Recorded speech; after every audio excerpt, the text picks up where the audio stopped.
revolution of money, man. You know, there's different aspects of it all, man. Because, you know, obviously not to be cliche, but to be cliche at the same time. They say a man that fails to plan, plans to fail. So as you see, I'm up. It's time is it? Midnight. It's fairly early. You know what I'm saying? Usually probably be outside at this point or something like that on some days, or just leaving the gallery or from Arts Gallery. See, I got the whiteboard full of stuff. I won't even get too specific on it because it's things that I'm going towards. So I'm not going to get into any specifics with that. But got the bag of goodies. Everybody know me. Always see me with a backpack.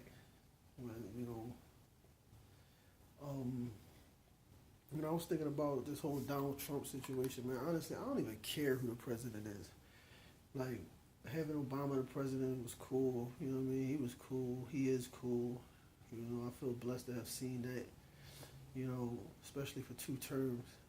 You know what I mean? But I was thinking, like, it's funny how, like, at just last year, 2 years ago, 3 years ago, whatever be the case, like, we thought Donald Trump was cool.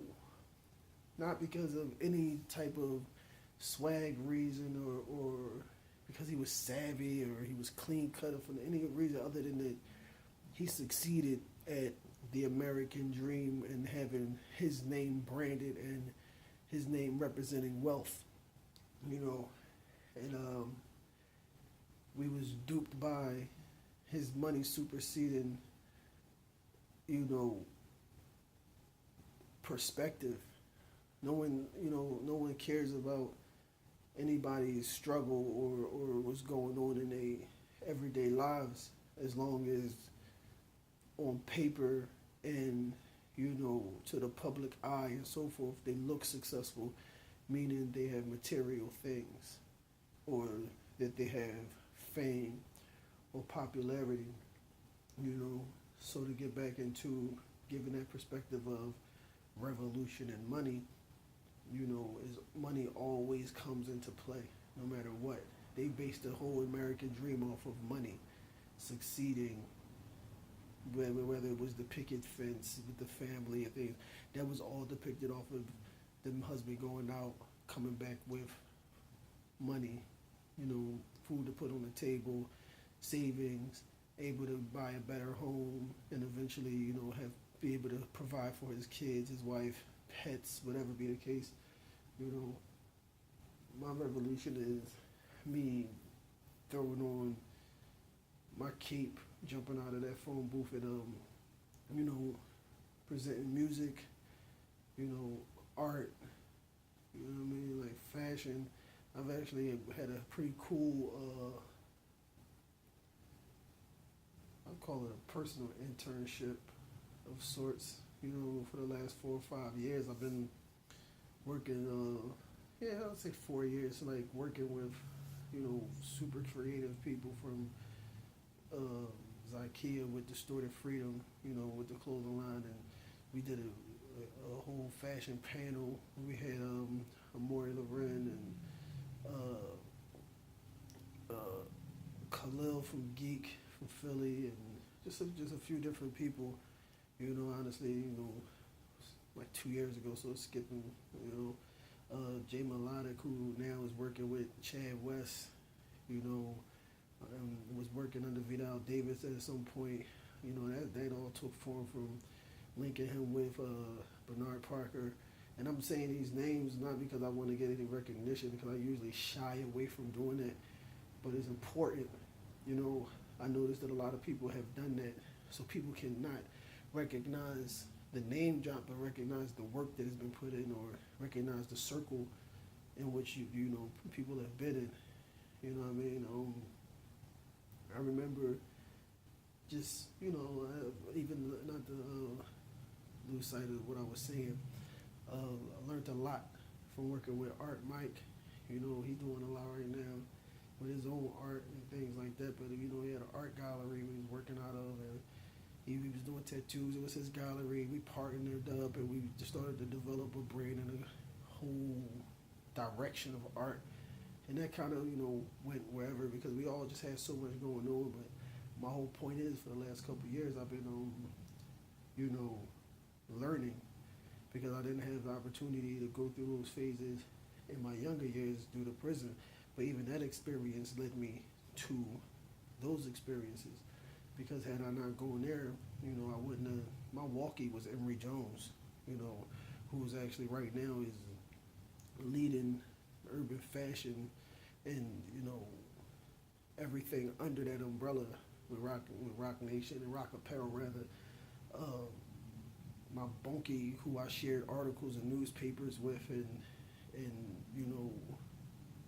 debated religion with was Sam Waxel, who was the founder and owner of M-Clone, who was Martha Stewart's co-defendant and her daughter's friend, learned the stock market from Craig Gross.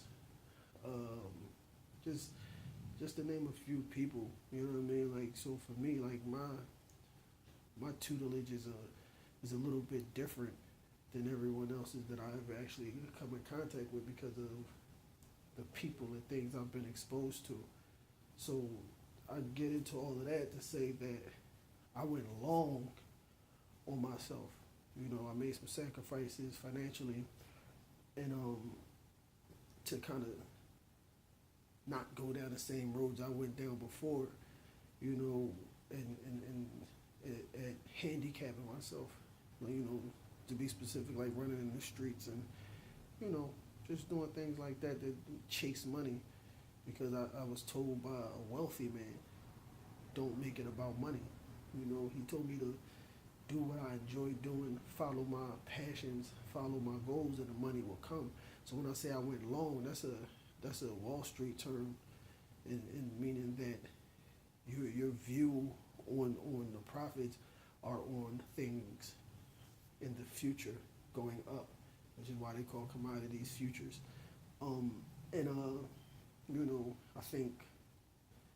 think the hustling is going short. That's how I relate the two. Selling drugs and getting that quick money is going short. And expecting that money to come fast, and then it works out for some people. Some people got that, that gift. We all can do it. We can put our mind to it. Like Jay said, it ain't a whole lot of brain to it. It's just saving. Ain't a whole lot of brain to that. Just trying to maintain your stack. But at the end of the day, like, comes a time when you can't even spend that money freely. So,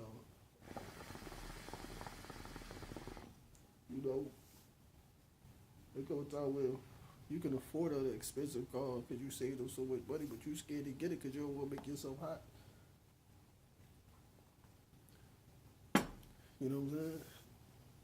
And then even no matter what money you got, until you get to a certain bracket, you still frequenting the same circles. So what really did you achieve by getting money? You know what I'm saying? And that's not knocking money at all by any means, because you get that money, you got to get it. It's out there for us. But it's not the most important thing. Providing is the most important thing for us as individuals, for those who have people under them, and for those who have people that's dependent on them. Excuse me, but you have to plan towards a bigger picture, Hedge fund gang, man, like, that's this year, 10 years old. Me and King started that walking the yard in the feds. From learning the things about commercial real estate, stock market, and economics. You know what I mean? Like, things that, like, had I not gone to prison, and my mind wouldn't even be open to certain things like that. And I know that to be a fact because of the things that my peers don't know. So with that said, I just wanted to kind of, keep it consistent and doing my videos and talking to the people, man, and just let you know that I am working. I'm not working. We got the music section over here, you got the art gallery, you got the hard work is the talent mentor program and just trying to put together some ideas so we can actually generate some revenue. That's the money. But ultimately the money got to come in to fund the revolution. And the revolution, I don't ever want people to think that, oh, this is the resurface of the Black Panthers. They ain't never left, man. We all Black Panthers. We all revolutionists. You know what I'm saying? Like, that was an era that was necessary for us for our minds to be opened up. But there's a certain way you got to maneuver through this world, man. And you know, for me, I'm Muslim, so I think my only salvation comes from making salat, offering salat, and reading Holy Quran, man. And that's first. That's what keep me balanced. That's what keep me structured. That's what keep me focused on the ultimate purpose of me being here. And then with me being here, it's also worship for me to work hard and to serve my purpose that I feel as though Allah put me here for. You know, we was put here to worship Allah and, you know, using our talents and our gifts and our knowledge and the information that's set before us is also worship. So with that being said, man, let me get back to this revolution.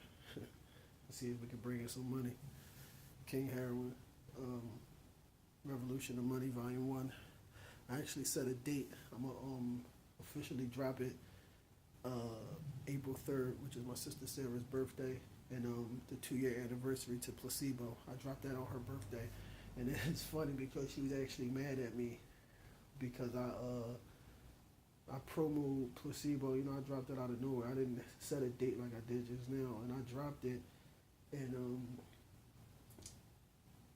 I pushed it and pushed it. I was sharing, you know, people's comments and things like that on my social media, and I never even wished her happy birthday, and she was upset with me about that, you know. But the irony in that is I'll never forget the day that I actually dropped that project because it was on my sister's birthday. So shout out Sarah, my sister, one of my advisors, you know, and somebody that, you know, I'm always able to turn to when times is rough because we, you know, we share a lot of tears together. So with that said, Revolution of Money, E-Hop.